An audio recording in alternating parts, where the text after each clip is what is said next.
To review Journal's 32 and 32 series of NFL previews, putting the sports betting spotlight on the Arizona Cardinals.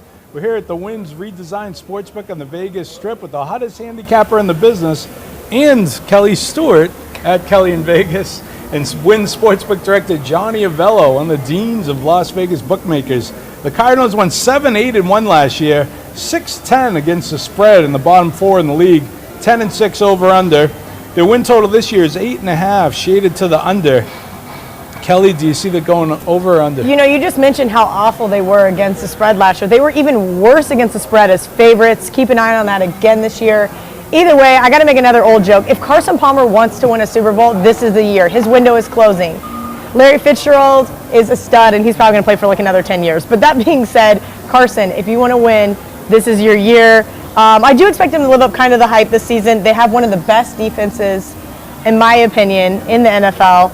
I think they go over the season win total. I think they probably finish second behind the Seahawks. That being said, they get into the playoffs, and they got to make a run for it. Johnny, what do you think? Carson Palmer, he followed up, he was third in the MVP voting in 2015. Last year he fell back a little, but he still was ninth in the league in yards. He's 37. What do you think about the Cardinals and Carson? Well, let's start with that duo of Fitzgerald and John Brown, because that's a very formidable duo at the wide receiver. Let me tell you about Larry Fitzgerald. I met him in the hotel here a couple of years ago. He reminded me a lot of myself. He had like 6% body fat. I mean, this guy is just ripped. So ever since I met him, I just watch him on the field. Amazing receiver, amazing shape. Now the question is, can Palmer get the ball and throw accurately to those two guys? They have a good running game, David Johnson, and this team is clearly second best in this division. You look at you got the Seahawks on top, you got this team second, and everybody else, the other two teams are also ran. So I don't think there's any issue that they're second best and could possibly take over the top.